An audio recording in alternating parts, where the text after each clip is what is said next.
Sadly, nothing lasts forever. Not cultures, not religions, and certainly not people. And yeah, that case is true for even James Earl Jones, unfortunately.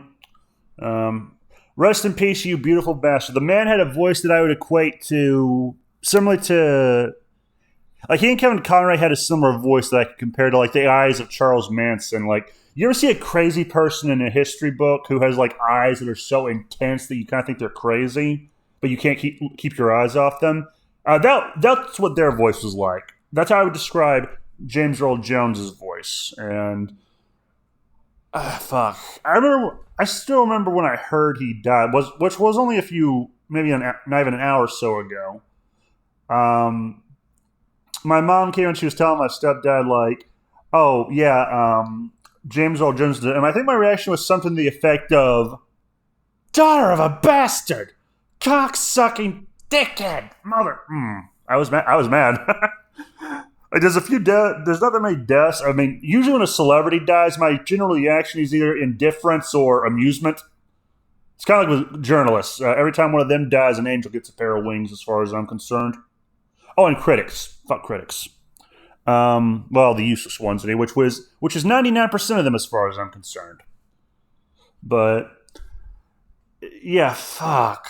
Like, God, all freaking mighty. The fact that this man is dead, but we are left with the diabetic half man that he was a co-star with still pisses me off. But yeah, the man was a good voice actor. I will always know him solely as Darth Vader in Thulsa Doom, even though I haven't seen Thulsa Doom and Conan, and also technically Thulsa Doom is, to be technical, a Cull villain, but still a cool movie from what I've seen the clips of. Yes, I haven't seen it yet. Blow me, fantards. Conan's overrated. Just kidding. Yeah, no. It's sad, but yeah, like. But then I think when I was tweeting out about this after I found out was someone also one of my associates said like, oh yeah, he's also the voice of Mufasa, which I now have to ask. Yeah, to anyone who sees this or the very least is listening to this, let me know if you feel so. Leave your comment on what your most remember or whatever role he did that you will remember the most about him. All I know is whenever this guy was on screen or whenever I was hearing his voice, if I was bored, it was not because of him. He was at the very least not the one that was boring me. If anything, I was at least amused when he was on screen. Also, I'm trying to remember if he was in the audio drama version of episode 6, because that was a cool audio drama, technically, because they had some funny moments in it, like some things that weren't in the movie were in it, like what Darth Vader says to the Emperor before he shafts him, figuratively, as he's yeeted down the shaft.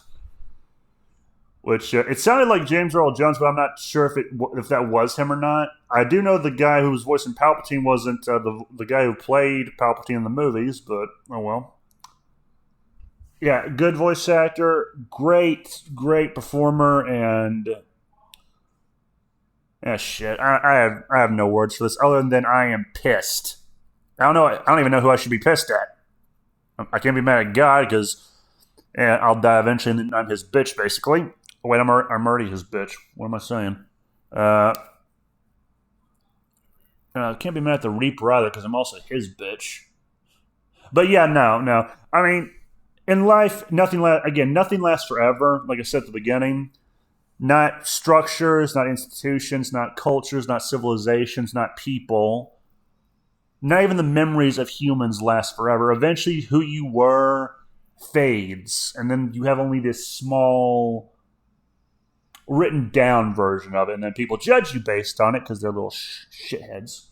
But that was kind of a point I think George Lucas always wanted to do with Star Wars, which was like, yeah, mourning the dead and being miserable, it does you no good, and it's not going to change the fact that they're dead. So I'm not too depressed about it. But then again, I didn't know James Earl Jones personally. I think my stepdad said he had met him once, but that was about it. So I have no personal connection to him. But he's one of those few actors who I not only enjoy, but I have no memory of him shitting on me or people like me who voted a different way or who were indifferent to politics. Again, unlike most celebrities, he seemed to keep to himself, or at the very least, he did a better job of hiding it. If he had contempt for the public. which I kind of appreciate because I do not want to hate him because it's kind of like with Bruce Campbell. I don't want to know these guys' politics. I love their work too much. Like, same with Tony Todd, who similarly has a mesmerizing, commanding voice, much like Kevin Conroy and James Earl Jones. I don't know why my mind's blanking on me so much to fucking day, but yeah. But yeah, Lucas had the point of like, yeah, no, when people die, you have to move on. It's best for you, and that's what I'm. It's probably gonna be easier for me because I don't think he was as much of a part of my childhood as he was for other people. Or if he was, I was not aware of it. I tended to live in very conscious ignorance. I spent most of my days playing video games, watching TV. When I wasn't at school, having my brain cells die out listening to a teacher's lecture. So make of that what you will. But I am going to miss him. I'm not going to lie. I'm going to miss that fucking voice of his. And if there's an afterlife, much like a lot of my favorite authors and other people, I hope he's in it, and I hope he's having a damn good time. Finally able to relax without that stupid moral coil crap holding him down. And then that's where I'm going to end the video. Again, rest in peace, James Earl Jones. You gave us so many good, entertaining performances, and you will be missed. You will not only be missed, there's probably some people crying their eyes out right now.